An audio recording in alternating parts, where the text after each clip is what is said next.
Hello students, I welcome you all to today's class, and today we'll start with chapter number 3 for our same chemistry curriculum, that is classification of elements and periodicity in the properties.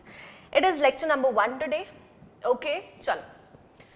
तो periodic table के बारे में हम क्या जानते हैं?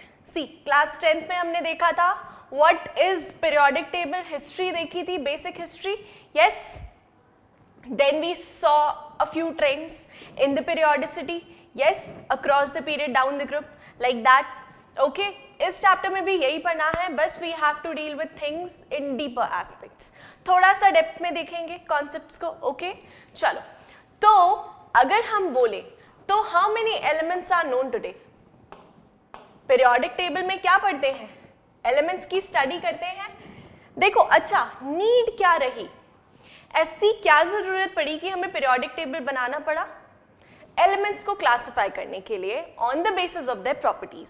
ठीक है, कि सिमिलर प्रॉपर्टी वाले एलिमेंट्स हम एक जगह स्टडी कर ले, तो उसके लिए पीरियोडिक टेबल डिजाइन किया गया था. यस, अब हिस्ट्री कुछ ऐसे है पीरियोडिक टेबल की कि सबसे पहले डोबेनिया ने स्टार्ट किया था. यस,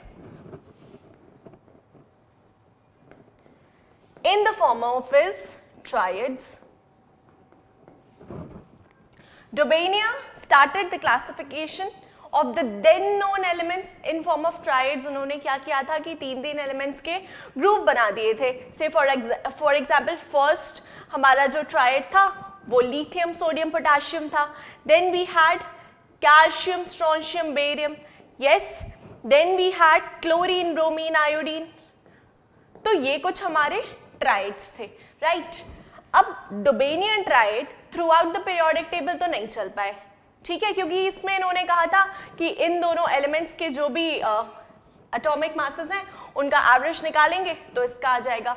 बट ये आई गेस सिर्फ कैल्शियम तक ही पॉसिबल था. ये ट्रेंड केवल कैल्शियम तक फॉलो हो पा रहा था, उसके अलावा तो नहीं पॉसिबल था, तो इसको डिस्कार्ड करना पड़ा. बट ओरिजिनेशन यहीं से हुआ था. डोबेनियर ने सोचा कि क्यों ना ये जो एलिमेंट्स हैं इनको ग्रुप किया जाए. Yes, like that. चलो. Now, second was Newland's law of octaves. Second जो हमने पढ़ा था वो था Newland's law of octaves. अब octaves से हम क्या समझते हैं? Octaves refers to 8. Yes. तो इन्होंने बोला था कि ये कुछ एलिमेंट्स अभी समझ में आए हैं, इतने एलिमेंट्स अभी डिस्कवर हुए हैं, क्यों ना इनको क्लासिफाई कर दिया जाए, इनकी ग्रुपिंग कर दी जाए. तो उन्होंने 8 के ग्रुप में बनाया और बोला कि हर 8 एलिमेंट के बाद प्रॉपर्टीज रिपीट होती हैं, just like the octaves of music. Yes, इतनी बात हुई थी. ओके, तो ये था जो हमारा बेसिक, कहते हैं ना ओरिजिनेशन कहाँ से हुआ है, तो this was all about that. उसके बाद आए थे मेंडलीव साहब. Who was there?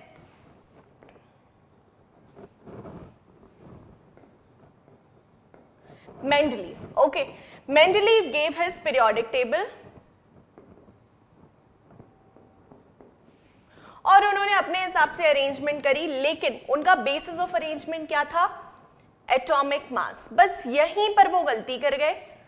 लेकिन ऐसा बोला जाता है कि मेंडलीव ने सबसे क्लोजेस्ट, मतलब एक होता है ना कि सबसे closest approach towards the right thing, वो इनकी रही थी.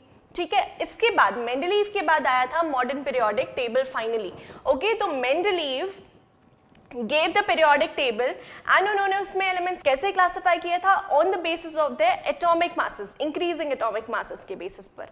बट जब मॉडर्न पीरियोडिक टेबल आया तो स्टडी हुई एंड फिर पता चला कि पीरियोडिसिटी प्रॉपर्टी जो है या फिर जो प्रॉपर्टीज रिपीट हो रही हैं, it is because of one and only thing, that is the atomic number.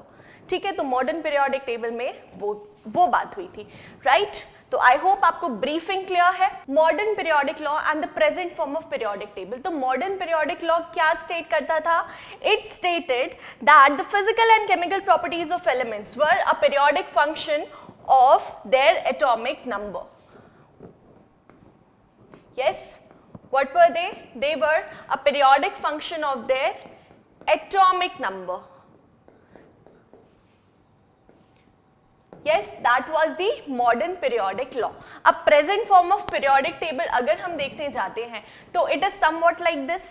So you can see this. Yes, and हम देखते हैं कि present form of periodic table में we have 18 groups. 1, 2, 3, 4, 5, 6, 7, 8, 9, 10, 11, 12. 13, 14, 15, 16, 17 and 18. And how many periods do we have? 1, 2, 3, 4, 5, 6, 7. अब आप बोलोगे ma'am ये भी नहीं, ये कहाँ से है? यहाँ पर देखो ब्लैंक है, तो ये लैंथेनाइड सीरीज यहाँ पर है और यहाँ की एक्टिनाइड सीरीज यहाँ पर है. अब एक ऑर्डर और देखा जाता है, that total elements in the first period is 2. Then we have 8, 8, 18, 18 and 32, 32 and that is all. तो ऐसा बोला जाता है कि जो periodic trends हैं, ठीक है, they repeat themselves in this manner, as in the first period contains 2 elements and subsequent periods consist of 8, 18, 18 and 32 elements respectively. Okay? And फिर इनकी periodic properties इसी manner में repeat होती हैं. Right? चलो, ठीक है, इतनी बात clear है. अब let us move on to nomenclature of elements with atomic number greater than 100. Greater than 100. Now let us come to studying nomenclature of elements that have atomic number greater than 100. तो greater than 100 में हमारे कौन कौन से elements आ जाते हैं? Atomic number 101 से, yes. So we have 101, 102, 103, 104, 5, 6 and so on till 118. तो इनकी कैसे naming हुई? So let us see. For 101, symbol was UNU. Let me mark it for you. Symbol was UNU. Yes, and the name was unelonium. All right. See, bium, trium, quadrium, pentium, hexium stands for 1, 2, 3, 4, 5, 6 respectively. And this is the initials that is used. Yeah. Similarly, इस तरह से हमारे नाम दिए गए थे और name of the element क्या था? Mendelevium, Nobelium, Lawrencium, Rutherfordium, Dubnium, Seaborgium, Bohrium, Hessium and so on. Yes, तो इस तरह से naming की गई थी for the elements that had atomic number greater than 100. Now, इतनी बात रही. इसके बाद फिर आता है electronic configuration of elements and the periodic table.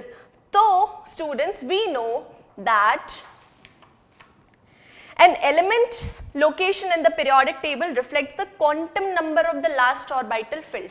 क्या बोला है? Electronic configuration of elements and the periodic table. अब electronic configuration जो है elements का, वो किस basis पर किया जाता है और उसको अलग अलग ब्लॉक्स में कैसे असाइन किया जाता है? तो it is based on the quantum numbers जो कि हमने एटॉमिक स्ट्रक्चर में पढ़े थे.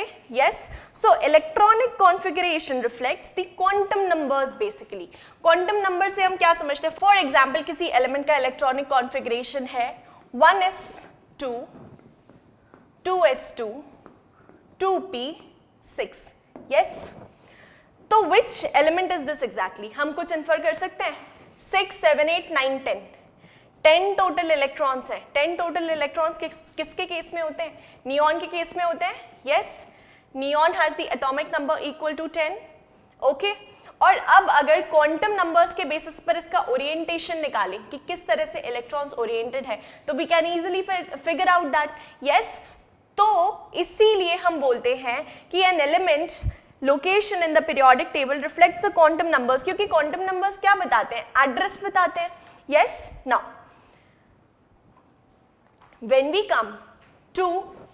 when we go on studying the electronic configuration in periods, तो हम देखते हैं कि we have 7 periods, right? तो if I am writing the very first period, that is hydrogen and helium, तो इनका electronic configuration कैसे लिख सकते हैं? For hydrogen it will be 1s1 and helium it will be 1s2. Yes, lithium के case में क्या हो जाएगा? 1s2. lithium का electronic configuration will be 1s2, 2s1. ठीक है, तो ये जो 2s1 का इंट्रोडक्शन है, This represents n. What does it represent? Principal quantum number n. Okay, अगर हम सेकेंड पीरियड पिकअप करते हैं, say for example lithium, beryllium, boron, carbon, nitrogen, oxygen, fluorine, neon. Okay, तो लिथियम का electronic configuration will be 1s2 and 2s1, 3, 4, 5, 6, 7 and 8. Yes, this is the atomic number. So we have 1s2 and 2s2. 1s2, 2s2, 2p1. 1s2, 2s2, 2p2. 1s2, 2s2, 2p3. 1s2, 2s2 and 2p4. 5, 6, 7, 8. Then if we come to oxygen, fluorine, 9, neon 10. Yes, so we have 1s2, 2s2, 2p5. Okay, then 1s2, 2s2, 2p6. That is the fully filled configuration. S में we can have maximum of 2 electrons and P में we can have maximum of 6 electrons. तो here if we go on to study this particular trend, तो हमें पता चलता है कि first period starts with filling the lowest level and therefore has 2 elements, hydrogen and helium. Now where the K shell is complete. Second period की जब हमने बात करी तो it starts with lithium and third electron enters the 2s orbital. Third electron is entering. 1, 2 electrons 1s में आ गए. फिर third electron जो है वो किस में एंटर किया? एंटर किया 2s ऑर्बिटल में. ओके, अब थ्रू आउट द पीरियड हम यही देख रहे हैं कि जो बैलेंस कॉन्फ़िगरेशन है उसमें प्रिंसिपल क्वांटम नंबर 2 है. Yes, what is the principal quantum number? 2 in case of period number 2. Now if we go on studying period number 3, period number 3 पढ़ते हैं. चलो, yes, period number 3 starts with sodium, magnesium, aluminium, silicon, phosphorus, then we have sulfur, chlorine and argon. All right, चलो, तो sodium का atomic number 11, 12, 13, 14, 15, 16, 17 and 18. Okay, sodium के लिए what will we have as the electronic configuration? Yes, 1s2, 2s2, 2p6. कितने हो गए total electrons? 6. और फिर जो 11th इलेक्ट्रॉन है 6, 7, 8, 9, 10 इलेक्ट्रॉन्स हो गए. फिर उसके बाद जो 11th इलेक्ट्रॉन है वो किस ऑर्बिटल में एंटर करेगा? 3s1 ऑर्बिटल में. 3s ऑर्बिटल में पहला इलेक्ट्रॉन एंटर करेगा. यस, तो the third period begins at sodium and added electron enters the 3s orbital. ठीक है, अब इसके बाद अगर मैं मैग्नीशियम का कॉन्फ़िगरेशन लिखूंगी तो वो क्या हो जाएगा? यहां तक तो सेम रहेगा and we will have 3s2. अब 3s2 में मैक्सिमम, 3s ऑर्बिटल में मैक्सिमम 2 इलेक्ट्रॉन्स आ गए, तो अब आएंगे p ऑर्बिटल्स. यस, तो यहां पर हो जाएगा 3s2 एंड 3p1. यस, क्योंकि 13 इलेक्ट्रॉन्स हैं तो पूरा अगर एल्यूमिनियम का कॉन्फ़िगरेशन देखें तो it goes like 1s2, 2s2, 2p6. Okay, then 3s2, 3p1. Count करो 6, 7, 8, 9, 10, 10 electrons, 11, 12, 13. Verified. 3s2, 3p1. फिर सिलिकॉन का अगर लिखें बैलेंस इलेक्ट्रॉनिक कॉन्फ़िगरेशन तो it will be 3s2, 3p2. For phosphorus it will be 3s2, 3p3. Similarly यहाँ पर 3s2, 3p4, 3s2, 3p5 and 3s2, 3p6. ये आ गए ना. P में पूरे इलेक्ट्रॉन्स 6 इलेक्ट्रॉन्स आ गए. तो this is the electronic configuration in periods कि जो भी पीरियड नंबर होगा उसका बैलेंस शेल रिप्रेजेंटेटिव होगा. ठीक है, कि यही बोला जाता है that the period indicates the value of n for the outermost of valence shell. इसके लिए n की वैल्यू वो बताता है. देखो पीरियड नंबर 3 है तो बैलेंस शेल के लिए हमारी n की वैल्यू क्या रही? 3 रही. सेकेंड पीरियड में क्या थी, 2 थी. सिमिलरली फोर्थ पीरियड में क्या हो जाएगी, 4 हो जाएगी. Valence electron will enter the 4s orbital like that. Okay, it happens like that. तो ये हमारा रहा इलेक्ट्रॉनिक कॉन्फ़िगरेशन इन दी पीरियड्स. क्लियर है? चलो, now comes group wise electronic configuration. तो इसमें हम क्या समझते हैं? Yes,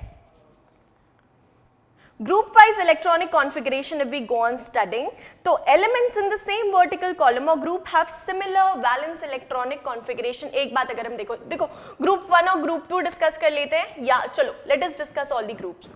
We have group 1, group 2 and in group 13, 14, 15, 16, 17, 18. Yes, group 1 में hydrogen, lithium, sodium,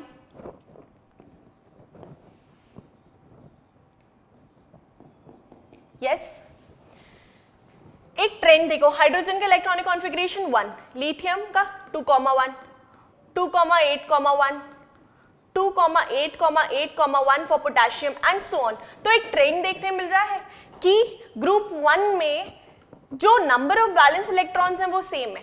yes, similarly अगर हम ग्रुप 2 की बात करते हैं students, we have beryllium, magnesium, calcium, strontium, barium, radium. Yes, तो बेरिलियम का electronic configuration 2,2, magnesium 2,8,2, calcium 2,8,8,2. Yes, क्या ट्रेंड देखने मिल रहा है? वैलेंस इलेक्ट्रॉन सेम है. यस, तो ग्रुप वाइज इलेक्ट्रॉनिक कॉन्फ़िगरेशन में क्या होता है कि वैलेंस इलेक्ट्रॉन सेम होते हैं. ओके, और दूसरी बात ये कि इसीलिए इनकी जो केमिकल और फिजिकल प्रॉपर्टीज होती हैं वो सेम होती हैं भाई, क्योंकि वैलेंस इलेक्ट्रॉन्स क्या बताते हैं? वैलेंस इलेक्ट्रॉन्स का जब लॉस या गेन होगा, इलेक्ट्रॉन ट्रांसफर होगा, मतलब कोई केमिकल रिएक्शन हो रहा है and chemical reaction corresponds to chemical properties, या कंक्लूसिवली बोले तो प्रॉपर्टीज ऑफ द सब्सटेंस या कोई भी एलिमेंट. तो यही चीज बोली जाती है कि जो वैलेंस इलेक्ट्रॉन्स हैं वो रिस्पॉन्सिबल होते हैं हमारे एलिमेंट्स की प्रॉपर्टीज के लिए. ओके, तो elements in the same vertical column और ग्रुप, मतलब एक ग्रुप के जितने भी एलिमेंट्स हैं they have similar valence shell electronic configuration. जो वैलेंस शेल इलेक्ट्रॉनिक कॉन्फ़िगरेशन होगा वो सेम होगा. Okay, this is how it is said, and it can be seen that the properties of an element have periodic dependence upon its atomic number and not on the atomic masses. ठीक है, atomic number पे properties dependent होती हैं, क्योंकि देखो यहाँ पर हर, देखो जो हमने स्टार्टिंग में देखा था कि 2, 8, 18, 2, 8, 8, 18, 18, 32, 32 के बाद पीरियोडिक प्रॉपर्टीज रिपीट हो रही हैं. Why are they happening? Because of the same valence electrons. ठीक है, ओके, चलो now let us move on to the electronic configurations and type of elements, that is SPD and F blocks. अब हमें क्या देखना है?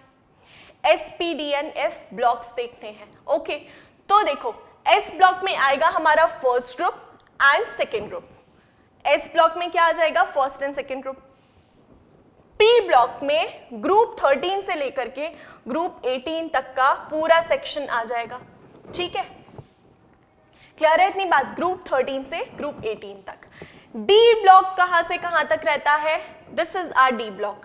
ठीक है, this is our D block and then फिर यहां से जो लैंथेनाइड्स और एक्टिनाइड्स स्टार्ट होते हैं स्टूडेंट्स, उनको हम बोलते हैं एफ ब्लॉक. क्लियर है इतनी बात? व्हाट डू वी से? लैंथेनाइड एंड एक्टिनाइड सीरीज को एफ ब्लॉक. अच्छा, डी ब्लॉक को हम ट्रांजिशन सीरीज भी बोलते हैं. ट्रांजिशन सीरीज, और इन ट्रांजिशन सीरीज के अंदर है ना हमारा एफ ब्लॉक, तो एफ ब्लॉक को क्या बोलते हैं? Inner transition series. Yes, what do we call it as? Inner transition series. Clear है इतनी बात? Okay, so you can have a look. So we can easily classify the elements in 4 blocks, that is S block, P block, D block and F block, depending on the type of atomic orbitals that are being filled. ठीक है, clear है इतनी बात? Next point, strictly helium belongs to S block, but its position is in the P block. P block में helium को place किया है, क्यों? क्योंकि हीलियम का इलेक्ट्रॉनिक कॉन्फ़िगरेशन कितना है? 1s2. फुली फिल्ड ऑर्बिटल्स है ना, तो ऐसा बोलते हैं कि कुछ नोबल गैसेस को ये रिजेंबल कर रहे हैं, मतलब नोबल गैस कैरेक्टर है इनका, बिकॉज इनकी खुद की ऑर्बिटल तो फुली फिल्ड है. Yes, and that is why it is said कि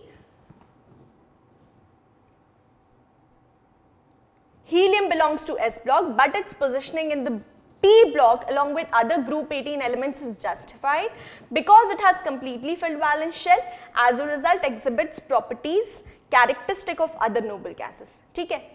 The other exception is hydrogen. It has only one s electron and hence can be placed in group 1.